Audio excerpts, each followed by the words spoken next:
은혜를 원수로 갚는다라는 의미를 가진 사자성어가 있습니다. 배은망덕인데요.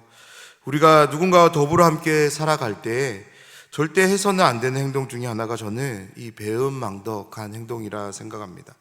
왜냐하면 우리는 은혜를 받았기 때문입니다. 우리는 살아가면서 이런저런 도움을 받습니다. 그런데요, 받게 된 모든 도움에 대해서 은혜라는 말을 사용하지는 않는 것 같습니다. 어떤 도움에 대해서 우리는 은혜로 말하게 되는 것일까요? 각자가 다르겠지만 이것만은 동일할 것입니다. 적어도 나에게 있어서 크게 중요한, 꼭 필요한 도움을 받았다면 우리는 그 도움에 대해서 은혜로 여길 것입니다. 받은 은혜를 고마워할 줄 알고 감사할 줄 아는 마음, 더 나아가 나도 누군가에게 은혜를 끼치는 사람이 되고자 하는 마음을 가지는 것, 저는 이것이 더불어 함께 살아가는 이 사회에서 꼭 필요한 삶의 태도라 생각합니다. 그런데요, 이 태도가 더 요구되는 관계가 있습니다. 그것은 바로 하나님과 나, 신앙의 관계입니다. 오늘도 함께 말씀을 통해 하나님이 어떤 분이신지를 알아가기를 소원합니다. 오늘도 그 하나님, 말씀을 통해 우리에게 계시해 주시는 하나님을 온전히 믿음으로 신뢰하며 그 하나님을 더욱더 사랑하며 섬겨가는 우리가 되기를 기도하길 원하는데요, 이 시간 말씀으로 은혜를 주시고 기도의 자리로 인도해 주실 하나님을 사모하며 함께 말씀을 나누도록 하겠습니다. 오늘 말씀은 참 놀라운 단어로 시작하는데요, 여수룬이라는 말로 시작합니다. 하나님께서 이스라엘 백성들을 향해서 특별히 붙여준 이름인데요, 우리 15절 말씀을 한번 보면, 그런데 여수룬이 기름짐에 발로 찼도다. 내가 살찌고 비대하고 윤택하매 자기를 지으신 하나님을 버리고 자기를 구원하신 반석을 없인 여겼도다. 여수룬이라는 이 표현은 이곳 신명기에서 3번 나오고 이사야서에서 1번 나오는, 즉 다시 말해서 성경 전체에서 4번밖에 나오지 않는 표현입니다. 그래서 이 여수룬에 대한 정확한 의미, 비유와 상징이 아닌 본래적인 의미를 찾기가 쉽지 않은데요, 왜냐하면 이 단어가 너무나도 희귀하고 비교해 볼 유사 단어가 없기 때문에 그렇습니다. 그런데 언어학자들이 공통적으로 합의한 한 단어가 있는데 그것은 야샤르라는 단어입니다. 왜 이 단어를 이렇게 선택했냐면 이 단어가 갖는 의미가 꼭 맞다, 보기에 좋다, 올곧다 등과 같은 의미로 사용되기 때문입니다. 다시 말해서 하나님은 이스라엘 백성이 여수룬으로 부르며 하나님 보시기에 꼭 맞는, 보기에 좋은 올곧은 백성이 되기를 원하셨던 것이죠. 그런 마음에서 그들을 이런 이름으로, 애칭으로 부르신 것입니다. 이 이름에 합당한 모습을 갖출 수 있도록 하나님은 신실하게 단 한 번도 변함없이 그들을 사랑하시며 그들을 도우시고 그들과 늘 함께 하셨습니다. 모든 말씀으로, 모든 율법으로 하나님의 뜻, 하나님의 마음이 무엇인지를 그들로 하여금 알게 하셨습니다. 이스라엘이 여수룬이 되기 위해서는 하나님이 주신 말씀을 삼가 지키는 것, 지켜 행하는 것, 그것만 하면 되었습니다. 그런데 오늘 말씀은 여수룬이 이 하나님에 대해서 정면으로 반기를 드는 장면을 보여주는 말씀입니다. 그런데 놀라운 것은 여수룬이 반기를 든 것이 무엇이라고 이야기합니까? 그들이 기름졌기 때문이라고 합니다. 그들이 살찌고 비대해지고 윤택해졌기 때문에 하나님을 버리게 되었다라고 말하고 있는 거죠. 다시 말씀드리면 하나님이 공급하신 그 풍성한 공급하심의 결과로 여수룬은 하나님을 버렸다고, 구원의 반석 되신 하나님을 없이 여겼다라고 말씀하고 있습니다. 그런 점에서 15절의 이 말씀은 32장 4절을 시작으로 하나님께서 이스라엘 백성들에게 보이신 역사를 우리가 한번 생각해 볼 때 정말로 가슴 아프게 다가오는 거죠. 광야 40년 동안 하나님은 이스라엘 민족을 눈동자같이 소중하게 여기며 그들과 함께 이곳까지 오신 것이죠. 무엇보다 하나님은 홀로 그들을 지키시고 보호하시고 인도해 주셨습니다. 그런데 그 결과가 무엇입니까? 15절 말씀입니다. 하나님이 버림당하는 거죠. 업신여김을 당하는 것입니다. 그야말로 배은망덕, 그것을 이스라엘 민족으로부터, 자신이 가장 사랑했던, 소중했던 민족으로부터 이러한 결과를 당합니다. 그런데 놀라운 것은 그 배신의 대상이 너무나도 어이없는 것들입니다. 여수룬 이스라엘 백성들이 하나님을 버리고 선택한 것은 다름 아닌 다른 신들, 가증한 것들이었습니다. 사랑하는 여러분, 우리가 이 상황을 진지하게 한번 생각해 보기를 원하는데요, 우리가 수년간 사랑을 키워왔고 이제 곧 결혼을 앞둔 평생 동반자로 함께할 사람이 있습니다. 그런데 그 사람이 갑자기 이별 통보도 없이 나를 버려버립니다. 버림당함이 너무나도 마음 아팠지만 나를 버리고 선택한 사람이 얼마나 대단한 사람인지를 우리가 확인하기 위해서 몰래 그 사람을 따라갔고, 그리고 도대체 누구를 만나기에 나를 버릴 수 있는지를 따지기 위해서 그 사람 앞에 섰습니다. 그런데 그 사람이 나를 버린 이유가 다름 아닌 돌멩이 하나 때문인 거죠. 실제로 이 상황을 마주하면 우리는 너무나도 어이가 없고 기가 차서 아무런 말을 하지 못할 것입니다. 그런데 지금 이 말도 안 되는 상황이 벌어지고 있는 거죠. 눈이 있어도 보지 못하고 입이 있어도 말하지 못하는, 손과 발이 있지만 아무것도 해줄 수 없고 어디에도 가지 못하는 그 우상과 비교당하는 것만으로도 하나님은 불쾌하고 화가 나실 텐데, 그것들 때문에 하나님은 버림을 당하십니다. 그런 것들을 하나님은 가만히 두실 수가 없습니다. 왜냐하면 하나님이 그런 난폭한 분이셔서 그런 것이 아니라 그들과 언약을 맺었기 때문입니다. 하나님은 언약에 신실했지만 그들은 언약의 신실함을 보이기는커녕 완전하게 이탈해 버렸기 때문에 언약을 파기한 그들에게 하나님은 공의로운 재판장이 되실 수밖에 없었던 거죠.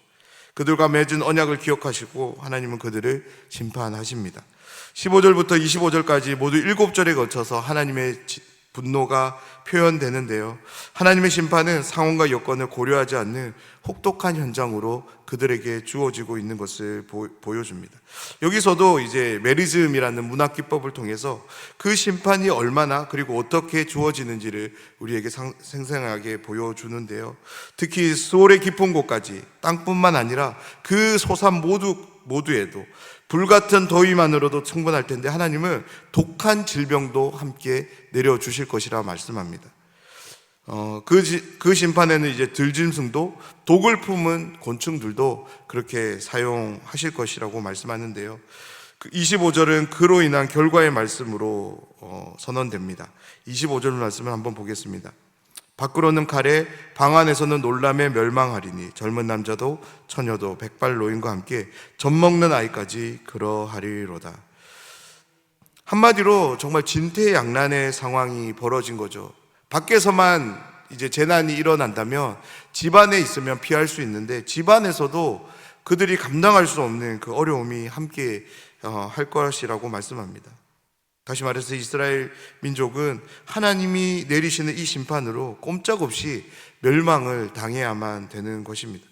26절부터 이제 반전이 소개되는데요, 하나님은 이스라엘 민족을 심판하시기 위해 이제 주변 나라들을 사용하는데, 그런데 문제는 이스라엘 민족이 주변 나라들로부터 공격을 당해 멸망을 받을 때 자신들이 멸망당하는 그 이유를 하나님의 심판이 아닌 주변 나라들의 강함 때문이라고 생각할 것이 염려되신다라고 하나님 말씀합니다. 왜냐하면 하나님이 이러한 심판을 통해서 멸망하는 것을 그들이 알아야 되는데 주변 나라들로부터 우리가 멸망당하는구나 그렇게 생각되면 하나님의 심판인 것을 깨닫지 못하기 때문입니다.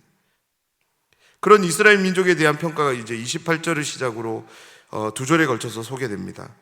그들은 모략이 없는 민족이라 그들 중에 분별력이 없도다.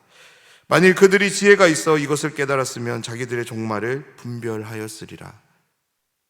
모세가 들려주는 이 노래는 30절을 시작으로 다시금 이방신들이 어떠한지를 이제 하나님과 대조해서 말씀하는데요, 요약하면 이방의 신들이 하나님보다 나약하다라는 것을 보여주는 것이 아니라 이스라엘과 함께하는 이 여호와 하나님, 이 하나님은 비교 불가할 만큼 위대한 분이신 것을 이 노래는 이스라엘 백성들에게 선언합니다.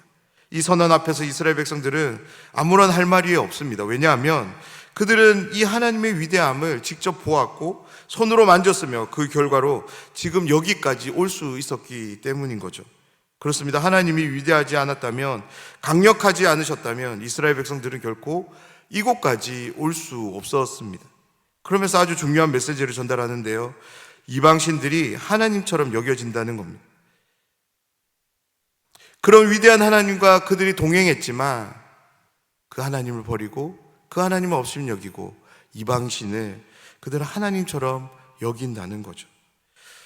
포도나무에서 포도가 맺힙니다. 그런데요, 그 포도는 달지 않고 쓰다고 하고요, 그 포도로 포도주를 담급니다. 그런데 그 포도주는 뱀의 독으로, 그냥 뱀의 독이 아닌 독사의 맹독이 될 것이라고 말씀합니다. 이방신들이 제공하는 모든 것들이 생명이 아니라 죽음이라는 거죠. 그로 인해 번영이 아닌 멸망이 너희들에게 주어질 것을 이 노래는 이렇게 보여주고 있습니다. 사랑하는 여러분, 오늘 말씀은 경고의 말씀입니다. 하나님의 분노를 담은 심판이 주어짐을 강력하게 경고하고 있는 말씀입니다. 여술은 이스라엘 백성이 왜 이 심판을 받게 될까요? 그들이 이방신을 붙잡기 위해 하나님을 버리기 때문입니다. 그들을 사랑하며 위하시는 하나님 대신 우상을 선택함으로 하나님을 업신 여김의 결과로 인해 그들은 심판을 받을 것입니다. 모세는 이스라엘 백성들이 이 노래를 계속적으로 부름으로 인해 그들이 가나안 땅에서 어떻게 행동해야 되는지를 강력하게 말씀합니다. 오직 하나님만을 섬기라고, 하나님이 주신 모든 말씀들, 율법들을 지켜 행하라고, 절대 우상들에게 눈길을 주지 말라라고, 그것을 선택하면 너희들은 멸망당한다라고 교훈하기 위해서 이 노래를 지어 그들로 하여금 부르게 합니다.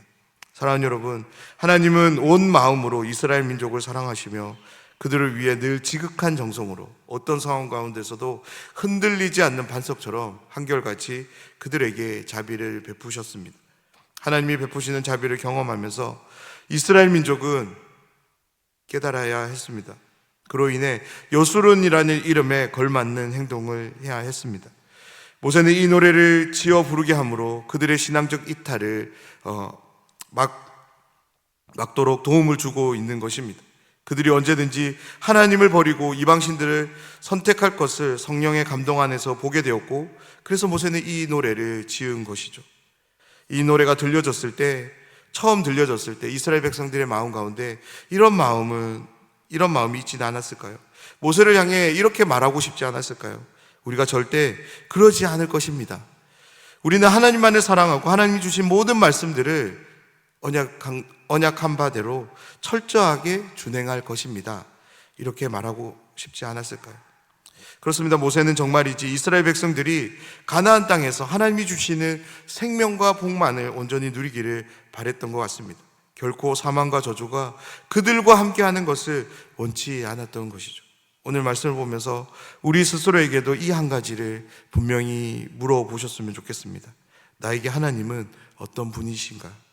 사랑하는 여러분, 여러분에게 하나님은 어떤 분이십니까? 생명을 주신 분이십니까? 이루 말할 수 없는 사랑과 자비, 은혜와 복을 날마다 내 삶 가운데 허락하시며 함께 하시는 분이십니까? 여러분 스스로가 고백한 그 하나님과 오늘 하루 어제보다 더 가까이 나아가는 그런 하루가 되면 좋겠습니다. 그로 인해서 하나님이 주시는 그 풍성한 것들을 온전히 받아 누리는 복된 하루가 되면 좋겠습니다. 오늘 하루 하나님만으로 부유함을 누리고 감사함으로 그 삶을 살아가는 모든 분들이 되시기를 주님의 이름으로 축원합니다.